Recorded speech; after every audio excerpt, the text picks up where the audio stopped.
É um prazer estar com Boa vocês noite. aqui mais uma vez. Para a gente é um privilégio poder fazer essas trocas, né?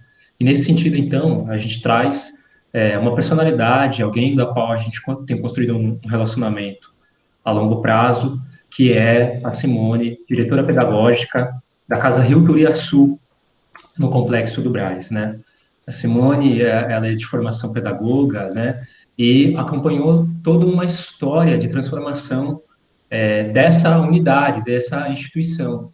Antigamente FEBEM, agora mais recentemente Fundação Casa. São aproximadamente 15 anos, né, de atuação lidando com esses jovens de diferentes idades, com especificidades muito específicas, né? E ela é uma das profissionais que tem um contato direto, né? Contato direto, ensinando, conduzindo esse público, né, nesse período de internação. Essa é uma casa que tem um perfil muito específico, e nesse sentido a gente vai, então, fazer algumas trocas das experiências da Simone, dessa bagagem que foi adquirida no decorrer desses tempos, que ela observa desse público, e construir algumas concepções a respeito desse dilema nacional e mundial que a gente observa, né, que é a privação de liberdade, a alta taxa de ciclo de reincidência que existe aqui no Brasil também. Muito bem-vinda, Simone, é um prazer ter você aqui com a gente. A Obrigada, o gente se prazer é sente meu. honrado por você disponibilizar o seu tempo Imagina, que isso. e poder fazer essas trocas com a gente, né, Simone? Tá ótimo, tá ótimo. A Simone é a nossa porta de entrada na Complexo do Brás. Ela que recepciona a gente, ela que disponibiliza horas para a gente poder falar com os meninos e tudo mais.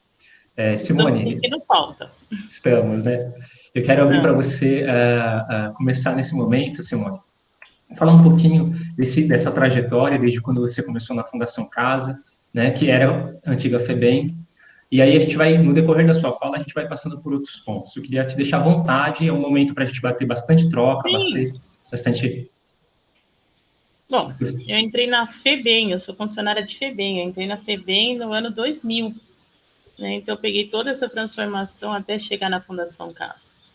Eu fiquei de 2000 a 2006 no Complexo Brás, de 2008 a 2018 em Franco da Rocha, em unidades de internação, e voltei para o Brás em 2018 na Casa Rio Turiaçu, que é a internação provisória, são as CIPs. E a casa de internação são as CIS. E tem o CAI, que é no Brás também, que agora nós estamos recebendo os meninos do CAE, que é o atendimento especializado, justamente por causa da quarentena, nós estamos sendo o braço direito do CAE. Então, os meninos terminam de cumprir a quarentena comigo, né? Eu, a princípio, na Turiaçu, eu atenderia só a sanção, que é uma outra medida socioeducativa, onde tem dia e hora para acabar, então o máximo são 90 dias que os meninos ficam comigo, e eram esses meninos que estavam inseridos no projeto, esses meninos que o Alan ia sempre fazer a palestra de final, de encerramento. Eu sinto tanta falta disso. Só que agora eu tenho um menino só na sanção, e eu tenho 50 na casa no 108. Então, eu vou dar uma enxugada no projeto empregabilidade para eu poder passar esses meninos do 108, que eles ficam comigo até 45 dias só. Então, é muito rápido. Eu tenho que resolver tudo e as audiências estão sendo muito rápidas, justamente por causa da pandemia. Você colocou algumas coisas no e-mail, como está sendo na pandemia. Está muito difícil, porque os meninos estão sem atividades coletivas, né? O pessoal das igrejas, a minha aula com o Alan, com o fechamento, não está tendo, a atividade física está muito limitada e eles estão sem visita. Então, aí complica mais ainda a situação. É só através... Mas falam toda semana com as mães, pode ser uma videochamada, pode ser pelo celular, mas fala toda semana. E cartas. Só que dificilmente as famílias enviam cartas, né? Então está bem difícil eles entenderem essa situação, que já se arrasta há um ano, né? Quase um ano e meio que os meninos estão sem visita. Nesse ano e meio já passou muitos meninos pela gente. Eu já fui prestar serviço na casa Ruth, que é feminina, que é uma CIP feminina, junto com uma sanção feminina. Aí eu fiquei lá 5 meses e voltei para os meus meninos, porque eu não tenho perfil para trabalhar com menina. Eu não tenho muita paciência, né? Porque 20 anos só com menino.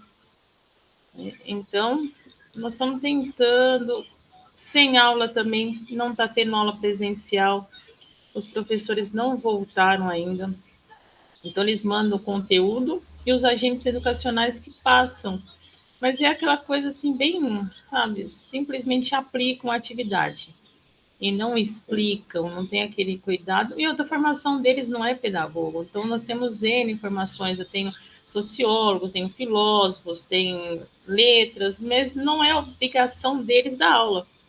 Isso está causando um impasse muito grande na fundação, porque não é obrigação, não é atribuição do cargo, aí fica aquele dilema. Eu tenho toda a parte burocrática para cuidar, tenho a parte da empregabilidade e, por mim, eu daria aula sem problemas para ele. Dei aula há muitos anos na fundação, na FEBEM também, alfabetizando muita gente, muitos meninos, então não teria problema de dar aula. Mas como eu vou me dividir em 6 salas? Não tem como eu correr em 6 salas todos os dias.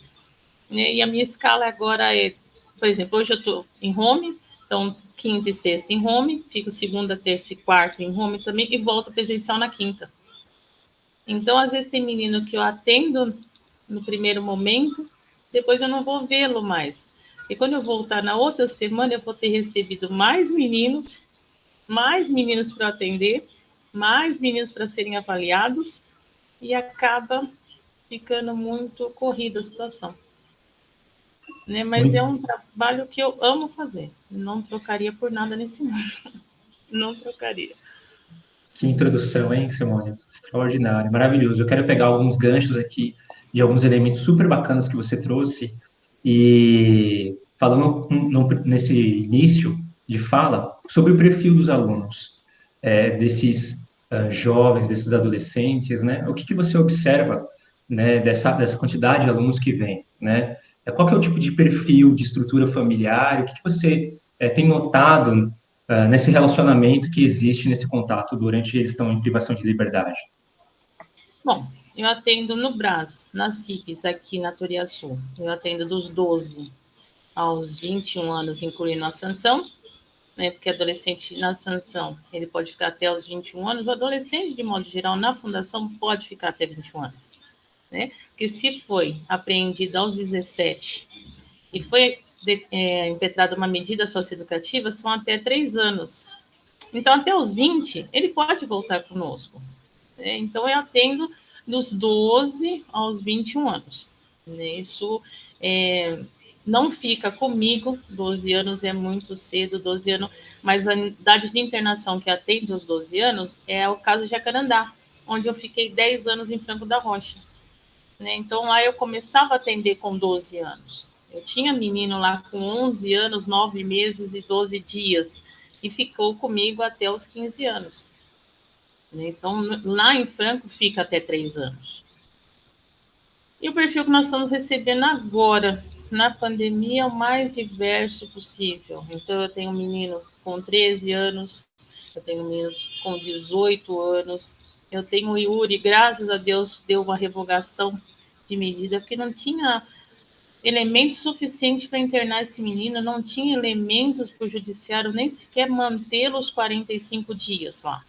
Mas tem 17 anos, um menino que eu indiquei, conversei com o Alan, espero que ele procure o Alan. Se ele não procurar, semana que vem eu vou buscar o contato dele e passar para você, Alan, para ver se vocês conseguem fazer o contato com a família.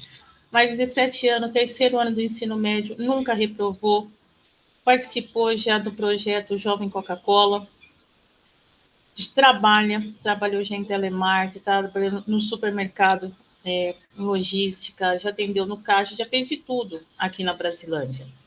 Né?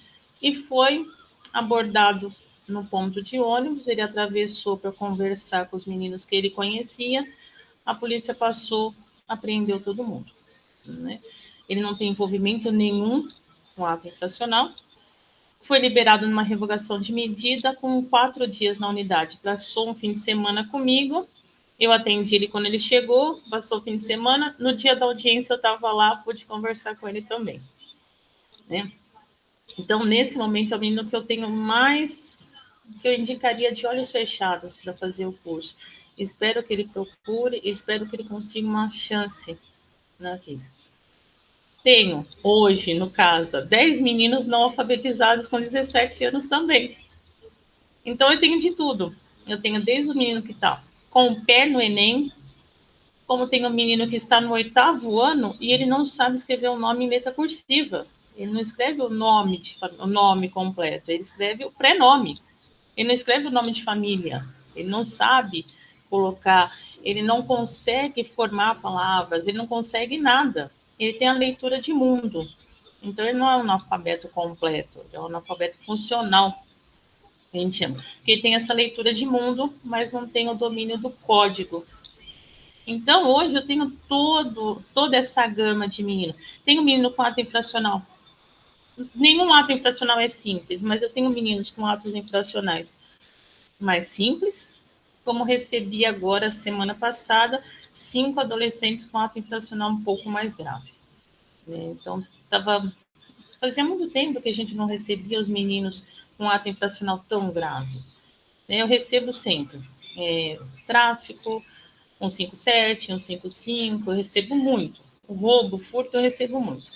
Mas os últimos que estão chegando, eu recebi já latrocínio, eu recebi sequestro com cativeiro, e tudo nessa faixa etária, dos 14 até os 16 anos. Então, hoje, o público da Fundação está mudando muito, e mudando para pior. A pandemia não é, como eu falo para eles, a pandemia tem as costas largas, né? Mas não é por causa da pandemia que mudou, a sociedade está mudando. Eu esperava que o ser humano ia melhorar um pouco mais com essa pandemia, mas não é isso que eu estou vendo. Então, os meninos estão voltando para o ato infracional no momento de desespero. Não é desculpa, como eu falo sempre para eles, não é desculpa. Se todo mundo passasse dificuldade fosse sair furtando, sair roubando, sair sequestrando, a gente não teria mais uma sociedade.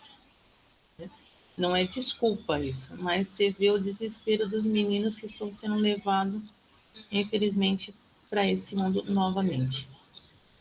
Então, o público que eu tenho lá é o mais variado possível. Você pode. Tudo eu tenho lá dentro hoje. Simone, você trouxe dois perfis bem diferentes, né? Um do caso do Yuri, né? Que é alguém que se observou que talvez não deveria estar naquele lugar, e é um público com um pouco mais de perfil gravoso, né? Dos delitos e tudo mais, né? E aí, qual que é essa proporção na sua leitura, Simone? Existem um número significativo de pessoas que acabam sendo presas de alguma maneira que não deveria estar ali? Qual que é a porcentagem, em tese, mais ou menos disso? E do ponto de vista que realmente deveria estar ali, né? Qual que é, em tese, assim, a porcentagem de jovens que fez alguma atividade gravosa, assim, nesse sentido? Infelizmente, ainda continua com 90%. Infelizmente. O adolescente que não tem comprometimento, não tem envolvimento com o ato infracional, é 10%. Infelizmente, é uma parcela muito pequena. Né? É um adolescente periférico, um adolescente sem estrutura, são pouquíssimos meninos. O caso do Yuri foi um caso muito mais raro dentro da fundação. Mas, infelizmente, os outros 90% E o imediatismo do adolescente. Eu quero um celular de última geração, eu vou e pego. Eu não vou batalhar para conquistar. Eu quero um tênis de última geração, eu vou e pego. Não vou batalhar para conquistar. A gente está recebendo muito menino que agora trabalha como ambulante, né, no comércio ambulante. Então, vende balas, doces, no trem, máscara. O mais diverso comércio ambulante a gente está recebendo. Mas, quando passa, o comércio ambulante não está dando o lucro que ele imaginava e vê o objeto de desejo, é mais fácil pegar. Então, acaba tendo envolvimento com o ato infracional, sim. E não é a primeira vez. Então, não é menino que vem apreendido de uma primeira vez. Teve N passagens pela polícia, foi liberado, e nessa polícia falando, agora chega, agora vamos ter que segurar. Vai para a Fundação Casa? Não vai. Mas a gente sabe que não vai ficar. Vai passar os 45 dias, juízes não estão internando. ele vai internar um caso muito sério. 155, o furto, 157, o roubo, ele não vai internar. O tráfico com uma quantidade pequena de drogas, ele não vai internar. Que causa a superlotação nas unidades e, no final, quem responde é o Estado. Se o adolescente contrai Covid dentro de uma unidade da fundação, se ele fizer, nós vamos ter que correr com o menino. Se um adolescente desse morre dentro da fundação, a família vai processar o Estado. Então, é difícil o juiz internar. Os meninos que vêm no latrocínio, no sequestro, esses com certeza vão ser internados.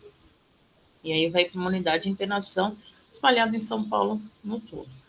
Mas esse perfil mais brando, mas com envolvimento criminal, não vai ser internado. Eu queria, nesse momento, fazer uma fala também com o Gabriel e com o Francisco, de trazer algumas, na avaliação de vocês, algumas compreensões sobre o que a Simone trouxe.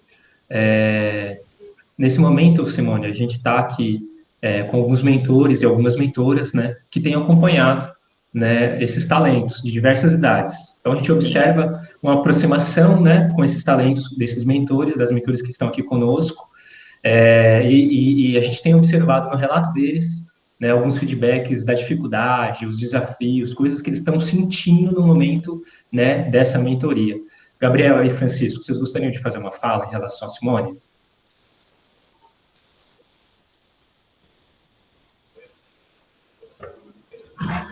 Eu ia passar a palavra para o Francisco, mas posso começar.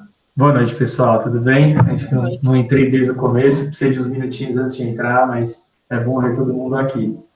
E, Simone, muito prazer, viu? O Alan já tinha comentado bastante para mim, de você, do seu trabalho, do seu papel, mas nunca tinha tido a oportunidade ainda de te encontrar. Ou de, pelo menos na pandemia, visualizar por aqui. Se eu fizer alguma pergunta que você já tenha falado, se repetir, por favor, pode me interromper, tá? Mas desde o começo que a gente está em contato com a Parsas, eu achava que era muito interessante trazer a sua fala, ou colocar os mentores e os participantes na sua presença, porque do trabalho que a Parsas realiza, talvez você seja o primeiro contato que esse jovem tenha. Talvez, na verdade, o primeiro contato que ele tenha com o juiz que sentencia, ou até antes, né, com a polícia que o prende, depois com o juiz, mas você é a primeira pessoa, talvez, que tenha uma visão mais acolhedora, e talvez, né, abrace mesmo, acolha, entenda ao lado. Talvez você seja a primeira pessoa, o primeiro personagem que faz esse discernimento, né, de entender, poxa, esse aqui não deveria estar aqui, esse aqui, tudo bem, ele é importante que ele passe e tal. Queria que você pudesse contar, assim, um pouco, não sei se já foi perguntado, tá? Mas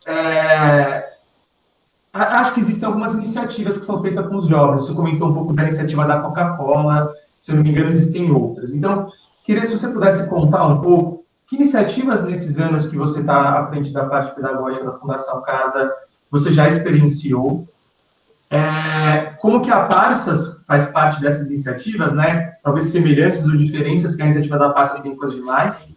E dentre essas iniciativas, o que você acha assim que são os principais fatores, né, que apoiam esses alunos, né, esses jovens, a não reincidirem, né, não entrarem novamente na Fundação Casa, ou não voltarem para essa realidade do crime?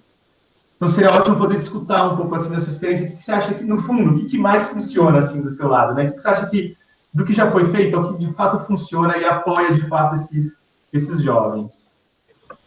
Bom, Gabriel, boa noite, mas infelizmente, em 20 anos de Fundação Casa, o Alan foi a primeira pessoa que trouxe esse novo olhar, essa nova possibilidade e ficou.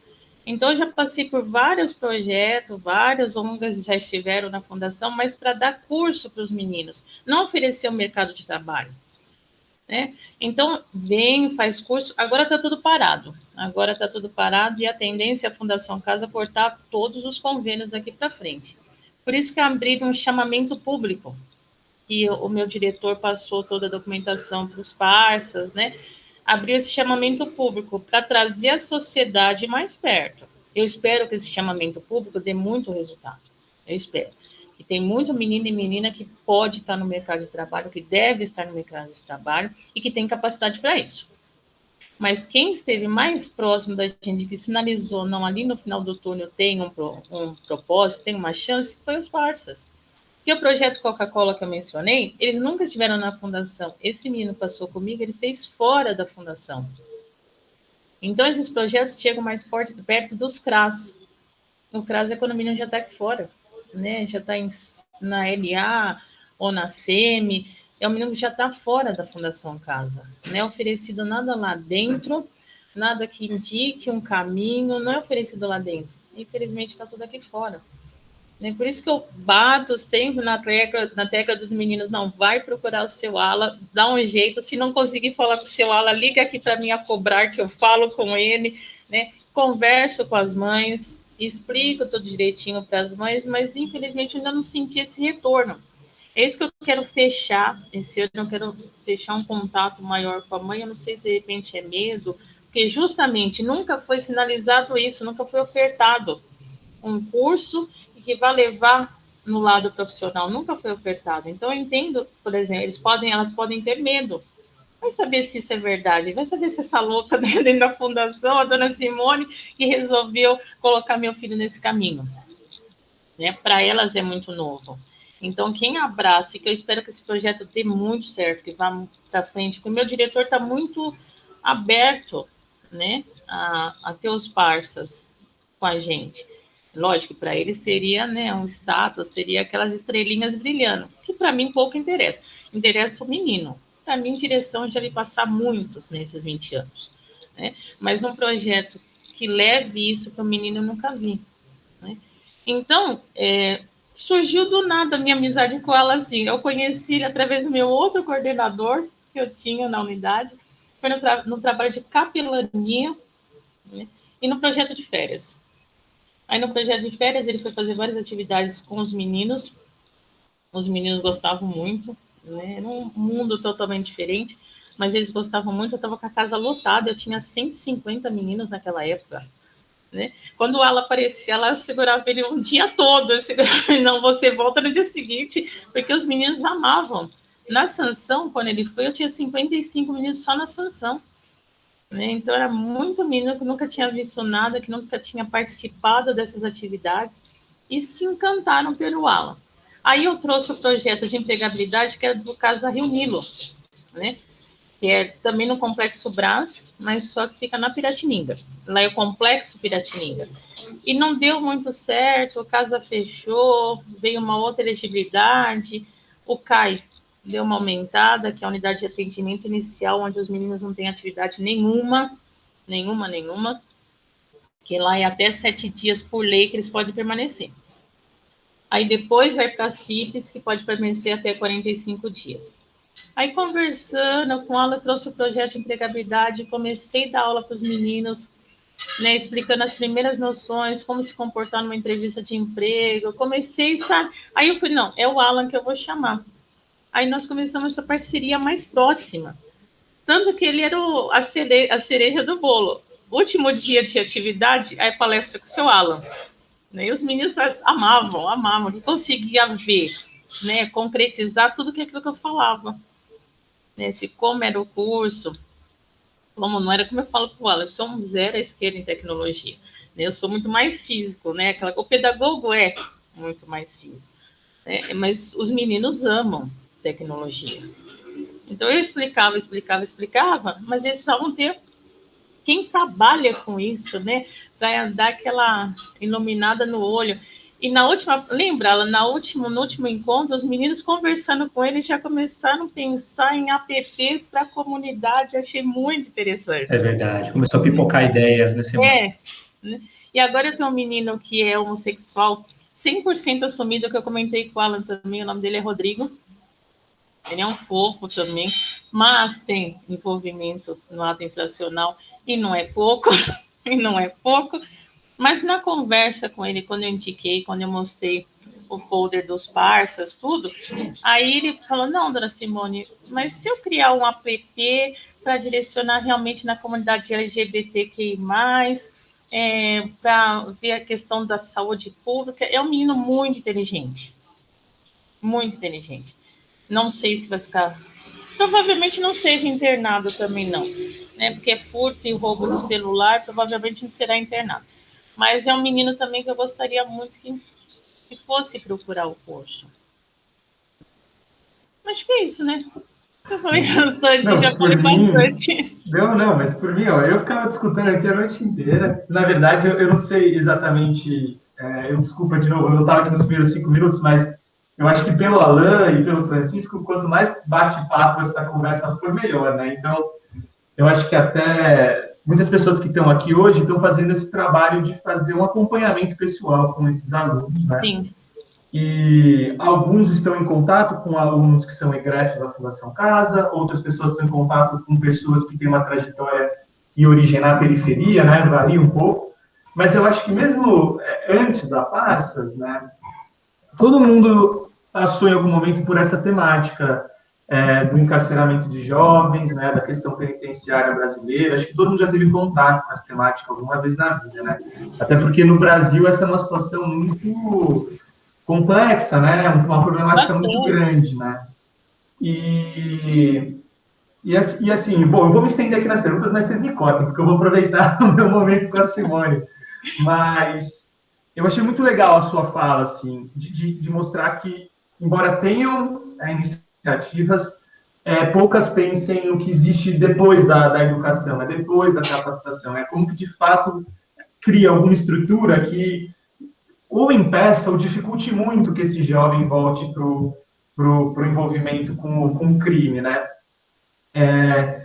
E aí, se você pudesse falar um pouquinho mais, eu acho que existe esse senso comum, não sei se nesse grupo, porque eu acho que esse grupo já tem um entendimento um pouco maior sobre a situação, né? Mas se a gente for pegar na média da sociedade brasileira, existe muito esse senso comum e esse receio, né? Esse preconceito com os jovens, não só com os jovens, né? Mas com todos que passaram pelo cárcere, né? E, inclusive, muitas discussões sobre maioridade penal ou não, redução ou não, né? A gente já passou aí nos últimos 5 anos várias vezes por essa discussão, mas queria escutar muito de você, que está perto desses jovens todos os dias, né? Você até falou assim, menino, olha, ele tem bastante envolvimento, mas ele é uma pessoa muito inteligente, que já pensa em aplicativo, já quer... Como que é essa noção, assim, para você, né? Olhando para quem tá dentro, assim, no dia a dia, né? Queria escutar um pouco de você, assim, eu vou fazer uma pergunta talvez até um pouco redundante, né, mas quanto que você acredita mesmo nesses jovens e que eles são capazes de não entrarem, não voltarem pro crime, se envolverem com o crime, né? O quanto você acredita nisso, né? O quanto que daí de dentro é evidente isso, assim, a capacidade que eles têm. Eu acho que a pergunta é um pouco redundante, né? Acho que, enfim, você acredita, mas queria escutar um pouco de você, assim, né? Como que é essa realidade? Não é redundante. Às vezes é meio sonhador, né? Eu sonho demais. Eu amo muito o que eu faço. Eu amo demais o que eu faço. Então, se você for olhar para todos os meninos que eu tenho hoje, não é a questão... É todo um diamante muito bruto, precisa ser lapidado. Mas o primeiro momento é pensar, eles saem da Fundação Casa, eles voltam para o meio.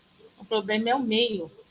Né? Então, eu falo sempre para eles, vocês vão sair daqui, vocês vão voltar, vão encontrar os parceiros, né? Vão encontrar os parceiros, que eu falo para eles, vocês não têm parceiro, vocês não têm colegas, vocês têm que priorizar as amizades saudáveis, vocês têm que priorizar a família. E a tentação vai estar lá, ela vai existir. Então, é um problema social que a gente já discute há décadas, Eu falo, o Alan não era nem nascido quando eu entrei na FEBEM, né? Há 20 anos atrás, né? O ECA fez 18, né? 18, 20 anos. Quando eu entrei, estava começando. Eu peguei época de FEBEM, que era muito complicado. Eu peguei época de ter 400 meninos numa unidade só. Né? Eu peguei a UAI com 1.000 meninos, aquele complexo Brás era um dominó. Se esbarrasse em uma peça, o complexo todo ia cair. Né? Eu peguei Tatuapé. Eu não trabalhei no Tatuapé, mas conhecia muito menino. Ia para lá. A fundação entrou em cena em 2005, né, com Alexandre de Moraes. Deu aquela revolução toda, aquela rebordosa toda na FEBEM, e passamos na Fundação Casa. ele trouxe todos esses profissionais, que são os agentes educacionais hoje. Então, até acertar essa base, ele trouxe muita gente sem experiência, deu a impressão que ele passou na rua, você é pedagogo, você é filósofo, você é isso, vem, né, para dentro da FEBEM. Nunca tinham tido contato nenhum com adolescente, muito menos infrator. Né? Então, nesse momento, eu falei, agora a fundação vai pegar fogo de vez. Né? E no tempo nós estamos ajeitando, tem muita coisa ainda que poderia melhorar, poderia. Eu sou muito chata, eu sou muito perfeccionista, né? Mas eu acho que se tivesse um comprometimento maior de funcionário de toda a categoria pedagógica dentro da Fundação Casa, a gente conseguiria mais recursos, a gente conseguiria um avanço melhor. Mas de 100% de comprometimento de funcionários, eu vou ter 40% comprometido. Os outros 60% simplesmente prestaram um concurso público para ficar lá. Né? Não vai mexer. O funcionário público está lá concursado, ninguém vai mexer. Para isso. Então, trabalhar com adolescentes tem que gostar. Adolescente infrator você tem que amar de paixão. Então, é um diamante muito bruto, precisa ser lapidado, mas é aquele... Teria que juntar a sociedade civil para contribuir, para melhorar esse meio hoje. É aquela tríade, né? É preto, pobre e periférico. Eu vejo isso todo dia dentro da Fundação Casa. Eu atendo meninos realmente da periferia de São Paulo. Os meninos que são do centro, como o Rodrigo da Bela Vista, né? O outro que passou comigo, o Nicolas, Bela Vista também, não ficam. Os meninos mais do centro não ficam. E quando eu entrei na FEBEM, eu trabalhava realmente com os adolescentes miseráveis, uma família totalmente desestruturada. Hoje não. Hoje você trabalha com adolescentes que a família, o pai e a mãe têm curso superior. Pode não estar atuando, pode não ter conseguido emprego, mas tem curso superior. Não tiveram realmente esse domínio com o filho, porque o meio está lá. O meio está lá e o meio é agradável. O meio é desafiador, né? São os parceiros que andam com um relógio imenso no braço, são os parceiros que andam com uma roupa, né, caríssima, é o parceiro que tem um Apple de última geração, e eu quero, enquanto adolescente também quero fazer parte desse grupo. Então o meio vem chamando. E como que eu vou chegar nesse... O meio está lá, todo reluzente, e nesse meio o tráfico está por trás. Então você quer isso? Então vem para mais perto da gente, vem para mais perto. Nós vamos ensinar como ter esse relógio de última geração, esse celular de última geração. Não precisa trabalhar, né? Trabalha para mim. Para que estudar? Então, tem um menino evadido da escola desde 2016. Gente, 2016 o menino tinha 12, 13 anos, a família tinha que estar mais em cima. Né? A escola por si só também não procura. Né? E a sociedade está aí. Você sabe, é que você vai empurrando para debaixo do tapete. Você vai empurrando. Então, são todos... Eu sempre acreditei muito em todos os meninos que eu atendi. Sempre acreditei. Né? Nos 20 anos que eu tenho de fundação, 5 meninos eu tenho contato até hoje. Né? Eu sou madrinha de casamento, né? Eu sou madrinha de casamento. Os outros eu sei muito bem o que estão fazendo. Né? 5.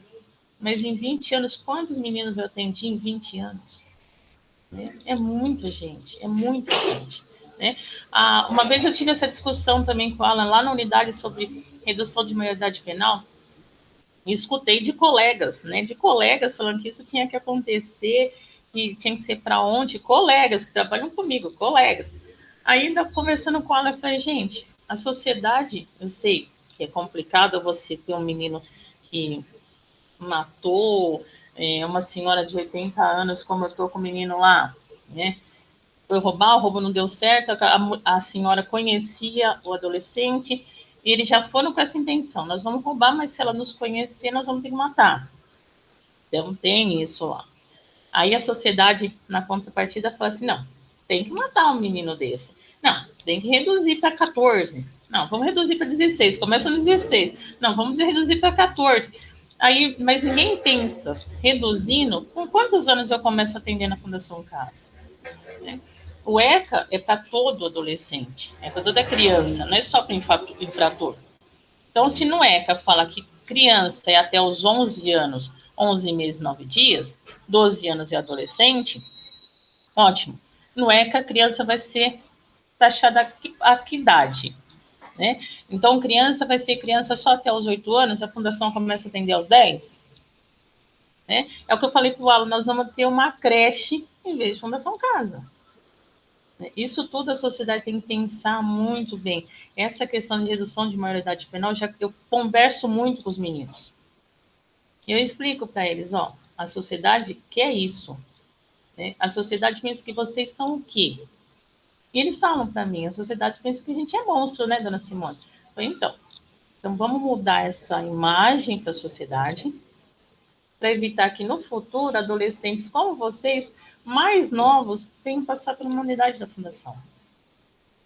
Então, isso que a gente tem, por mim, todo mundo teria que pensar igual, né? Temos muitos talentos e eles precisam de uma ajuda, eles precisam ser lapidados. É um diamante que precisa ser lapidado, né? Então, fundação, para mim, Fundação Casa é isso, né? Eu amo de paixão o que eu faço, não tem condições, eu amo de paixão. Ela é extraordinária, né, gente? A Simone é extraordinária, ela é extraordinária. Ela foi uma das funcionárias que a gente encontrou dentro lá da fundação, assim, que tem trabalhado em prol dessa transformação, né? A Fernanda, ela vai apresentar para a gente aqui um dado bem legal das mentorias, para a gente poder continuar esse papo e bater, fazer esses trocas e abrir até para os mentores também fazer perguntas, isso é bem importante. O momento é para isso. E antes disso, o Francisco vai fazer uma fala. Obrigado. Mestra Simone, é uma grande honra. Vocês estão conseguindo me ouvir? Não, está um pouco baixo. Eu disse, Mestra Simone, é uma grande honra poder estar com você, te ouvir. A honra é minha, Francisco. Nós queremos agradecer a sua generosidade em estar conosco. Imagina, que é isso. Queria estar com vocês pessoalmente, né? Presencialmente, isso, lá na unidade, mas eu vou te fazer uma proposta nesse sentido. Alain, Fernanda, Gabriel, eu gostaria de pedir licença para vocês, para me cumprimentar todos os demais participantes, ok? Eu tenho alguns pontos, sim, para colocar, levando em consideração o andar das horas, mas eu acho importante. Quero pedir permissão para cumprimentar os outros demais.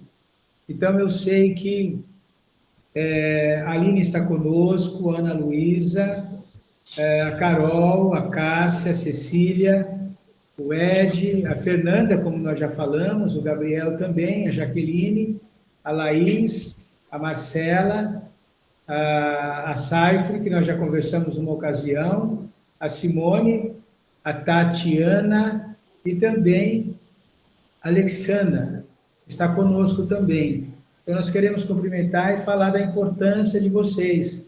Eu tenho 4 pontos a colocar aqui. 2 deles são constatações e os outros 2 são perguntas que podem ser respondidas de maneira breve, mas que eu acho que é importante.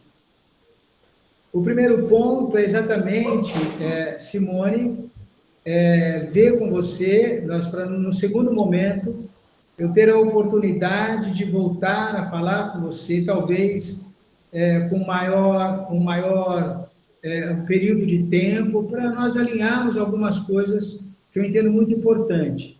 Então, observar a vossa agenda, a nossa possibilidade de nós estarmos conversando sobre algumas questões muito importantes.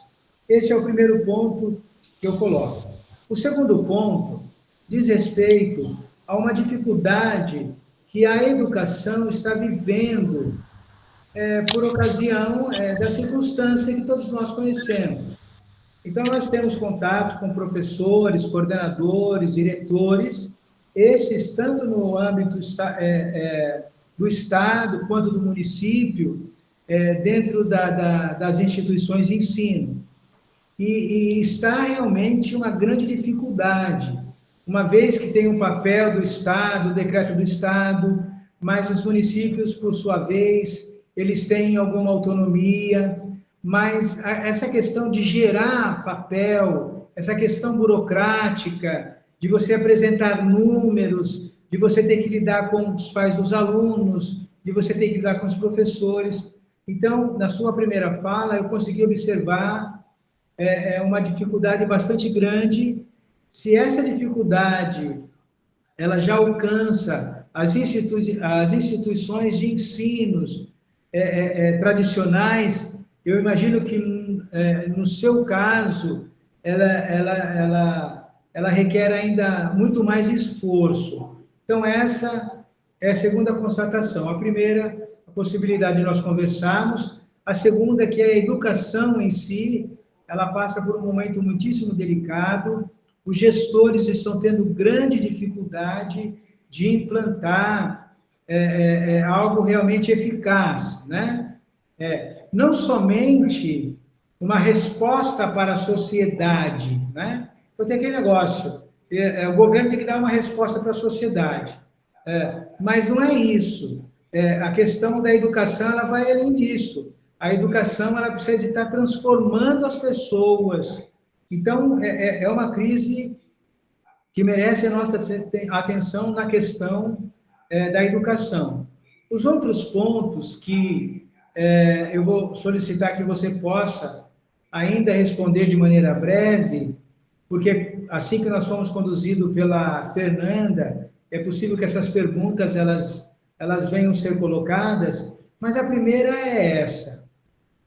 Dependendo do parâmetro que nós consideramos, o que é uma geração, ela é contada a partir de quanto tempo?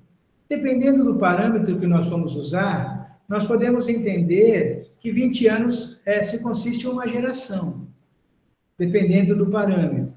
Então, a primeira pergunta é, aquele adolescente, aquele pré-adolescente que você conversava, que você conheceu há 20 anos atrás, nós vemos que exatamente nesses 20 anos a tecnologia ela ganhou um volume ainda maior. Então, tem aquele adolescente de 15 anos atrás, então nós estamos falando do advento da internet, década de 90, 2000, então quer dizer, aquele adolescente que nasceu em 2000, ele é um adolescente. O adolescente que nasce em 2010, a percepção que ele tem da tecnologia, porque quando ele nasce, uma série de equipamentos já estão nas mãos dele. Então, que você pudesse falar um pouco sobre a relação que aqueles de 20 anos atrás tinha com a tecnologia e a relação que você entende hoje. Tá bom? E a segunda questão, que eu acho bastante pertinente também, é assim, nós, na Passa, nós temos uma compreensão assim, de nós nos achegarmos às pessoas, independente das pessoas, independente das circunstâncias, e nós nos achegarmos às pessoas sempre com o propósito de poder promover que ela possa dar o melhor de si. Então, nós temos que ter a sensibilidade de provocar as pessoas para que elas possam dar o melhor de si. A gente, como um pedagogo, como uma pedagoga que você entende que trilhar por um caminho onde eles possam dar o melhor de si. Fundamentando isso, eu vou te fazer então a última pergunta e encerro aqui a minha fala, com a sua permissão. Para esses mentores que estão nos ouvindo, que estão tendo acesso a esses talentos, como que você entende, pela sua experiência, qual seria o tipo de abordagem que ajudaria com que eles pudessem, de alguma maneira, extrair o melhor desses talentos, dessas pessoas que estão se achegando, estão desenvolvendo, então, essa formação. Tá? Se você quiser que eu repita os pontos, eu posso repetir. Mas são essas duas questões. Primeiro, a primeira geração de 20 anos e essa geração agora, a relação que elas têm com a tecnologia. E outra, nós que estamos mentoreando, muitas vezes, esses talentos, e a gente na preocupação de extrair o melhor deles e poder oferecer o melhor de nós, qual seria uma abordagem que você entende que seria eficaz? Muito obrigado. Obrigada, Francisco. Ótimo. Há 20 anos de fundação, né? Muito tempo. quando eu entrei na fundação, na FEBEM, era aquela coisa bem, né, a passos lentos, né, a gente tinha a internet, era discada naquela época, então, para você, relatório para o judiciário era físico, né, então, exemplo, tem uma audiência hoje, o relatório tem que estar pronto, a audiência às 14 horas no fórum, lá na Piratininga, o processo todo tinha que estar pronto, disponível para enviar malote para o fórum às 11h30. Então, era aquela coisa imensa, sabe? Tudo cheio de muito papel, muito papel. Banda discada, saía a conexão toda hora. Os meninos não tinham acesso nenhum à internet dentro da fundação, não tinha nem sequer aula de informática naquele tempo. Porque Malemar tinha computador para funcionário. Não tinha, era uma coisa bem difícil. Então, os meninos que vinham de uma outra realidade. Era a realidade dos videogames. Eu peguei essa realidade dos videogames, né? O advento dos videogames. Foi essa primeira geração minha. Então, era advento dos videogames, as armas. Então, o foco era as armas. Então, atendia muito o menino que vinha com porte e posse de arma. Atendi muito. 10 anos, nós vamos 10 anos. Vamos colocar os meninos que hoje têm 12, 16 anos. Hoje. Eles vêm totalmente antenados na tecnologia, mas na tecnologia de duas maneiras. É o menino que sabe, como o Yuri, ele sabe toda a questão tecnológica, ele não se apega só às redes sociais, ele usa da tecnologia para procurar emprego, ele soube digitar um currículo, ele soube fazer o curso. Então, eu tenho um menino assim, que já fez cursos, que tanto agora na pandemia, que tem condições, que tem o material, seja o note, o computador ou o celular, e está acompanhando as aulas online. Como tem aquele menino que tecnologia para ele é o WhatsApp, é rede social. É só isso que ele sabe, é só isso que ele fala. Né? E pior que essa situação que você colocou da educação no Brasil, que vai, com a pandemia, ela vai pesar e vai pesar muito mais.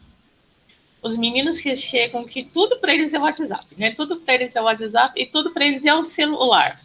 Você pergunta o endereço? Não sei, senhor. Telefone da sua mãe, filho? Não sei. Telefone do seu pai, filho? Não sei. O seu telefone você sabe, filho? Não, senhora, tá tudo na agenda. Fala, que legal, né? Você não sabe nada, a gente vai fazer contato com a sua mãe de que jeito, né? E aquele menino que, por essa defasagem escolar, ele não escreve, né? E eu falo para eles assim, eu vou jogar uma praga em vocês, vocês vão arrumar uma namorada muito mais chata que eu, mas muito mais chata, que ela não vai aceitar áudios, ela vai querer que vocês escrevam a mensagem de forma correta, né? Porque tudo para eles é o áudio, áudio. Nem escrever eles escrevem, e se escreve no WhatsApp, a muleta deles é o corretor. Né? Então, eu falo, gente, a vida não está resumida a isso. Né? Então, o adolescente hoje sabe muito bem que existe a tecnologia, muitos queriam fazer parte desse mundo tecnológico e a situação realmente os afastou, é a situação financeira, é a situação familiar, os afastou desse mundo, trouxe próximo só das redes sociais, que só se pensa nisso, aí vai acabando, vai desfocando, vai saindo mais para um lado. Mas conhecem, dificilmente se atende um menino que nunca teve um celular na mão, né? Um objeto tecnológico na mão. Mas eu atendo também muito menino que nunca sequer digitou no computador, ele não sabe como fazer um currículo. Ele fala, senhora, eu fiz o currículo, eu fui lá na Lan House, falei pro parça, falei pro moço da Lan House, e ele digitou para mim. Eu falei, filho, mas você nem sabe quais as informações ele colocou, como ele colocou, se é verdade, se é mentira. Você pediu para outras pessoas fazerem, por que você não sentou e digitou seu próprio currículo, e aí pediu para ele conferir, ver se estava formatado, se tinha erros. Não, senhora, isso eu não sei fazer. Né? Então, você está vendo? Há 10 anos atrás, os meninos, quando eu entrei na FEBEM, eles só tinham computador, aqueles grandes de móvel, né, que eles conheciam. E era o auge das lan houses. Mas era o quê? para jogos. Então, era um menino que jogava muito, sabia todos os jogos, jogava muito bem, mas não tinha comunicação, o celular ainda eram poucas pessoas que tinham, e era só para mandar mensagem, não tinha essa coisa toda. Agora, a gente pega um adolescente muito antenado, mas antenado para o lado não produtivo, antenado só para as redes sociais. Tem muita coisa boa, mas tem muita coisa péssima. Eles se atraem pelas coisas péssimas. É fato, eles gostam das coisas péssimas. E aí se colocou também uma forma importante da escola, né? Que as escolas estão tendo muitas dificuldades, tudo. Agora, imagina nós na Fundação Casa, que a gente recebe um adolescente que foi colocado de canto no sistema educacional brasileiro, foi colocado, principalmente paulista, foi colocado lá de canto, e o professor já não tinha paciência, né? Que educação, eu não vou numa sala, eu tenho 45 e tem 5 que dão muito trabalho, esses 5 vão ficar de lado. Aí esses 5 vão chegar comigo totalmente despreparado. A educação já não está conseguindo dar conta de quem está lá, de quem que a mãe está acompanhando, que a família está acompanhando. Imagina aquele adolescente que a família não acompanha. Né? Igual tem um outro menino que está comigo lá, o Jean. Ele foi expulso de 4 escolas. É um menino muito esperto, ele tem uma personalidade muito forte, é um menino que os funcionários já foram obrigados a conversar com eles algumas vezes. Não que ele seja... não tem educação para lidar com a gente, pelo contrário, ele conversa comigo, mas ele tem um timbre de voz forte, ele tem uma opinião forte. E dentro da Fundação Casa isso bate de frente com a disciplina. Trabalhava nas ruas. Simone, com a sua permissão, dentro disso que você está falando, nós que estivemos nas salas de aula, nós sabemos que a partir do momento o aluno fica estigmatizado. Então, ele já é aquele que ele vai estragar, ele não serve para aula. Aí chega, quem é esse? Ele já foi expulso daquela escola. Então a questão fica uma questão crônica. Isso mostra não somente uma dificuldade que é possível que ele tenha, é muito possível que ele venha de uma realidade difícil, mas também a ineficiência da estrutura que propõe acolher essas pessoas e promover condições para ela, né? Então a gente observa que nós temos falhado muito nesse sentido, né? Nós temos falhado. Talvez as nossas propostas, elas não tenham sido... Eu te falando a nossa proposta enquanto sociedade. Sim. Né? Talvez a nossa proposta, elas não tenha sido efetiva nesse sentido. Mas a gente deve perseverar, né? E a compreensão que eu tenho aqui, concluindo aqui a minha fala, é que sempre... Em 100% dos casos, nós somos surpreendidos quando nós conseguimos nos aproximar dessas pessoas e de alguma maneira, extrair alguma coisa dele que é de maneira positiva. Né? Sim, aí entra o que você falou, qual é a abordagem dos mentores? É o acolhimento sempre, é o escutar, é o compreender as dificuldades, é o tentar ajudar, ou pelo menos estender a mão para ajudar. Né? Porque um adolescente que não é alfabetizado aos 16 anos, que eu falo, você não é analfabeto, eu não gosto dessa palavra. Né? Eu falo sempre para eles, você tem tudo dormindo aí no cérebro de vocês, está tudo guardado na cabeça de vocês. Você precisa dar um pontapé e você vai ver como isso começa a desabrochar. Então, quando eu tinha menos coisas para fazer, eu conseguia pegar as aulas de alfabetização com os meninos, eram 1 ou 2 aulas. Eles falavam assim, nossa, dona Simone, mas eu sei fazer. Eu falei, filho, eu falei que você sabia fazer. Igual as meninas, quando eu fiquei com as meninas, elas começaram, eu pegava elas toda a tarde, não, vamos, eu não quero coisa mal feita, eu quero coisa bem feita, vamos. Uma semana depois, ou quando eu voltava no outro plantão, as meninas falavam assim, nossa, dona Simone, agora eu já estou ajudando as meninas que chegaram agora. Eu falei, tá vendo como você sabe? Então, da mentoria, é o acolhimento, né? O acreditar. A gente precisa acreditar. Isso. E aí sim, nós vamos estender a mão, e aí eles vão se abrindo, aí eles vão falar, não, é isso que eu preciso de ajuda, aquilo eu sei, aquilo eu preciso, dá para a senhora chegar um pouco mais próximo. Já teve menino na fundação mesmo, e sabe aquela coisa de pegar na mão, de você pegar na mão para ajudar a escrever, que é o que a gente faz na pré-escola, no Fundi 1, eu tive que fazer isso.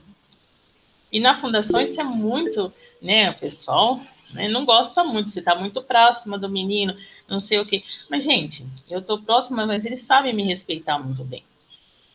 Mas precisa aquilo de pegar na mão. Então, é o acolhimento na abordagem que eu coloquei aqui. É o acolhimento, é o ouvir. Que eu já dei aula há muitos anos antes da FEBEM, mas sempre na rede particular. Então, eu tinha toda a assessoria possível e imaginável, né? E aí, quando eu fui para a fundação, eu falei, nossa, que choque de realidade. Mas eu fui porque eu queria ir para a FEBEM mesmo. Que choque de realidade. Então, se você sentar, conversar com o adolescente, ver onde que eu posso te ajudar, tem emprego para todo mundo, você precisa melhorar nisso daqui, esse ponto, vamos dar uma aprimorada, eu estou aqui do teu lado, vai ser difícil, mas vamos chegar lá? Nossa, a gente vai conseguir mudar, não digo amanhã, mas a gente vai mudar para um mundo muito melhor. Eu agradeço, Simone, muitíssimo obrigado. E Obrigada a você.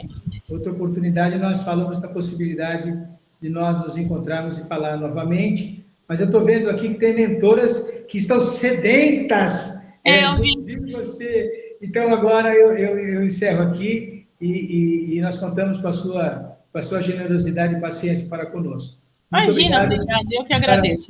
Parabéns pelo seu trabalho. Obrigada. Obrigada. Aline, você quer abrir? Você respondeu primeiro aí, quer fazer a sua pergunta? Quer abrir o microfone? Sim, tá me ouvindo direito? Que eu mudei o fone hoje, tá, né? Muito prazer, Simone, tendo aqui conosco. Boa noite para todo mundo que já participou das outras reuniões e, enfim, já sabem que eu falo muito. Igual eu. Eu vou dessa vez reduzir. Simone, só para você entender, assim, um pouquinho, até para compreender a minha pergunta, que da primeira vez na reunião, eu falei que desde sempre eu tenho a vontade de mudar o mundo. E, enfim, na adolescência você quer fazer isso dando ordens e batendo de frente, aquela coisa toda. E com a maturidade a gente entende que a gente primeiro muda a gente mesmo para depois mudar o mundo, o nosso entorno e tudo mais. Hoje eu sou psicóloga e agora estou trabalhando com suporte emocional, que é um pouquinho diferente de terapia, por ser mais rápido. E eu tenho recebido diversos perfis, tá? E o meu intuito como profissional é trabalhar casos difíceis, porque eu não gosto de coisas fáceis. No meu primeiro momento, a minha ideia era entender a maldade humana. Eu vou explicar, né? Eu tenho que explicar desde o início para você entender a minha pergunta. A maldade humana, perfis patológicos no sentido de narcisista, sociopático, esse tipo de coisa. Ao mesmo tempo, eu hoje trabalho na linha humanista, que vai de encontro a isso, mas eu acho que tudo é uma coisa só, o ser humano é holístico, então você tem que olhar por vários ângulos. E a sua fala, e é o que a gente percebe, o que a gente conhece e tudo mais, é o seguinte: a gente tem esse perfil de adolescente que você relatou, a gente tem a compreensão que a mudança vai ter, a intervenção que a gente precisa ter para uma solução mais efetiva teria que ser realmente em várias dimensões, como a familiar, né? Como um acompanhamento psicológico no sentido de ajudá-lo a desenvolver as capacidades dele, o próprio entendimento, né? E apresentar outras possibilidades de vida, porque isso, enfim, a minha opinião, não sei se eu estou certa nisso, mas o que eu entendo é que essas pessoas, quando retornam para as suas casas, como você falou, para o seu ambiente, elas não veem outra coisa. Para elas, o mundo gira ali. Né? Eu não sei o que mais eu posso fazer, né? E como eu estudo psicologia, eu tenho um entendimento na profundidade mental dessa situação, que é, por exemplo, se eu por exemplo, tenho TDAH, tá? Então, eu já tenho as minhas particularidades no mundo real, de trabalho, estudo, dificuldade. Ok. E, inclusive, preconceito, né? Que acham que TDAH é burro, é o contrário. Então, passei por esse processo. E eu fico imaginando essas pessoas que possam ter também alguns problemas, porque muitos transtornos de personalidades têm a questão ambiental impactando diretamente no desenvolvimento disso. Estou conseguindo me fazer entender? Sim. Tá. Então, a minha pergunta é nesse sentido de se vocês têm algum trabalho voltado para esse entendimento, psicólogos, por exemplo, voluntário, que é o meu caso, acho que é por isso que eu estou fazendo essa pergunta, porque que eu vi que tem outra pessoa falando, por exemplo, você falou sobre o analfabetismo funcional deles. Caramba, me chama que eu vou lá e ajudo, dou aula, minha mãe é professora, você me sabe? Então, minha pergunta vai nesse sentido, se vocês têm algum trabalho voltado para isso, porque, no meu entendimento, isso também dá uma certa dificuldade, porque, por exemplo, tem um transtorno opositor, esqueci agora o nome, é o TOD, que a gente chama, que é aquele que nunca segue regras, está sempre batendo de frente, quer dizer, isso é um problema. Não adianta você dizer para ele que ele tem que fazer, não adianta você botar ele preso, porque ele vai voltar a fazer, porque é um problema que ele tem. Então, se a gente não vai na causa, a gente continua com o problema, né? E ele ainda fica mais revoltado porque ninguém entende ele. Então, existe. Desculpa a minha pergunta longa, mas é para você entender o porquê. Entendi. Tem algum trabalho nesse sentido? Pensam em fazer? É aberto para que a gente proponha algo? Enfim. Infelizmente, não. Isso que é o ruim. Infelizmente, não. Né? A gente tem os psicólogos na unidade, no CIS, no CIPS, todos têm. Eu tenho duas amigas muito próximas psicólogas, então imagina como né? Mas não tem nada, porque o psicólogo dentro da Fundação Casa tem dois tipos. Ou é o psicólogo que é agente educacional, e esse trabalha direto com o menino, ou é o psicólogo que eles chamam dos técnicos. Então, que vai atender o menino em específico. Cada técnico, cada psicólogo hoje tem, em média, 10 meninos no atendimento, né? 15 meninos. Nós temos, infelizmente, na pandemia, tem muitos funcionários 60 a mais. Então, a gente tem 2.000 funcionários afastados há um ano. Então, os que ficaram nas unidades estão sobrecarregados. Então, em cada plantão tem um psicólogo. Um psicólogo para atender os 50 meninos que estão hoje lá no casa. No plantão seguinte, vai ter outro psicólogo, outra dupla, um psicólogo, uma assistente social, para atender os 50 também, para dar continuidade nos 50. Então, não. O psicólogo, o que ele vai fazer? Ele vai, nesse período todo, ele vai fazer os atendimentos semanais para ver se o menino consegue se colocar no lugar do outro.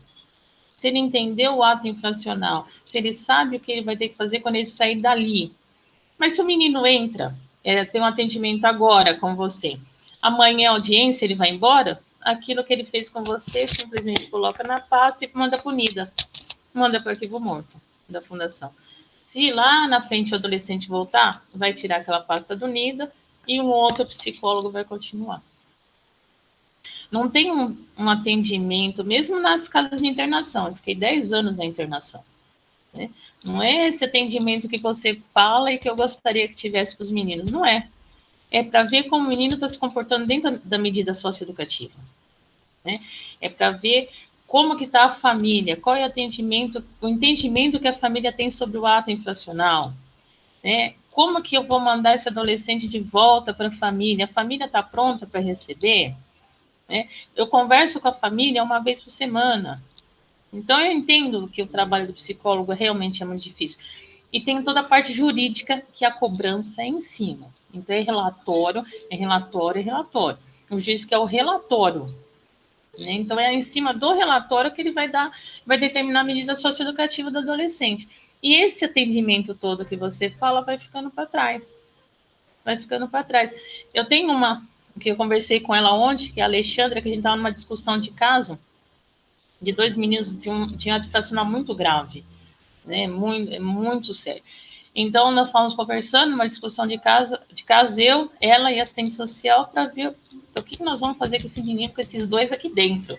né? Até o dia 6 de maio, quando é audiência, vai dar problema. E os outros meninos já estão, né, ameaçando. Então, o psicólogo está sempre apagando fogo, junto com qualquer outro profissional, está sempre apagando incêndio, né? E a Alexandra conversando comigo sobre um outro menino que foi transferido ontem para o caso Osasco, ele vai cumprir medida de internação, que ela percebeu, Simone, você percebeu alguma coisa quando você fez o atendimento dele? Foi sim, ele lê muito bem, né? Ele não escreve em letra cursiva, ele só escreve em letra bastão, né? Só que é um menino muito grandão, né? Ele é maior que eu, bem mais alto que eu. E ele falou isso para mim no atendimento. A mão dele é bem gordinha, sabe? Dá duas da minha junto, bem gordinha. E ele falava para mim que na escola a professora falava para ele que ele não ia conseguir aprender a escrever por causa da mão. Então, olha como isso marcou o menino que hoje tem 16 anos. Ele lê muito bem, ele interpreta texto muito bem, ele não escreve. Aí a Alexandra falou assim para mim, Simone, será que não é uma disgrafia? Eu apliquei alguns testes com ele, vamos tentar investir nessa área. Tem um caderno de caligrafia? Tem como você pegá-lo? Eu falei, Alexandra, nem um caderno de caligrafia tem. Eu posso trazer, a gente arruma, a gente compra, eu peço para outros centros, mas e o tempo para eu atender esse menino? Nós acabamos de conversar, o menino veio a transferência dele. Tá vendo como o trabalho ficou tudo lá para trás? Aí vai para o caso de internação. Saber como que está esse casa. Como que está a estrutura nesse casa. E se o psicólogo vai conseguir ter esse olhar.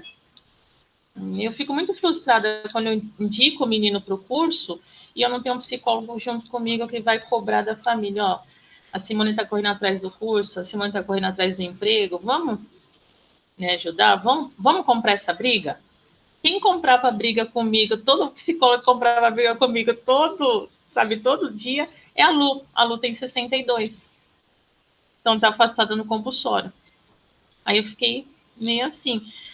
É o caso, como você falou, o Jean se encaixa nesse caso, ele não é agressivo, é essa personalidade dele, mas o que você falou, esse distúrbio, essa disfunção, na Fundação Casa é vista como importunação, é visto como um menino que não obedece às regras, é um menino que vai ser advertido várias vezes.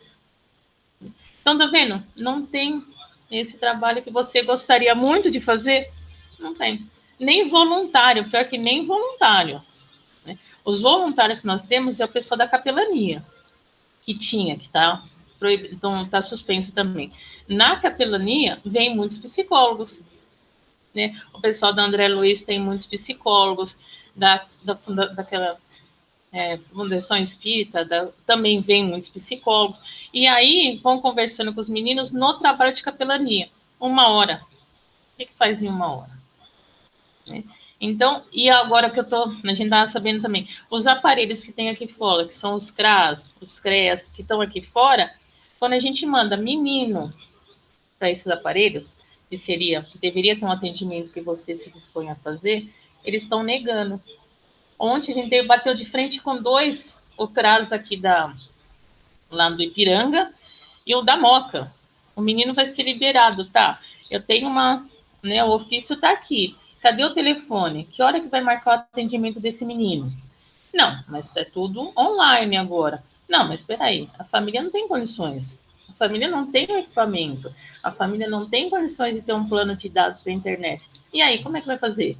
Ah, não dá para ajudar. Não dá para ajudar porque o ofício do juiz está seguindo juntos. Então, precisa impor. E mesmo assim, na imposição, a gente sabe que não vai dar em nada. Infelizmente, não vai.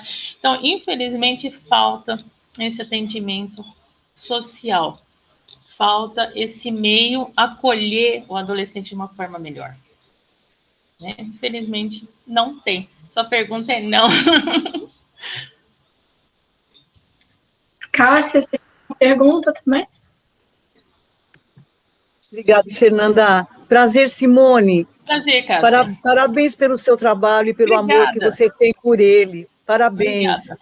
Pelo que eu estou entendendo da sua fala e por tudo que você já nos explicou, realmente esses meninos contam com vocês, né? Com pessoas como você, como pessoas que estão aí querendo fazer o melhor possível. Simone, eu queria saber de você, como que a família, ou se tem isso, eu não sei, não faço ideia, como que a família é envolvida, como que a Fundação Casa envolve a família e traz a família para também depois poder ajudar esse filho, ou esse parente, como que é feito esse trabalho com a família? É feito alguma coisa?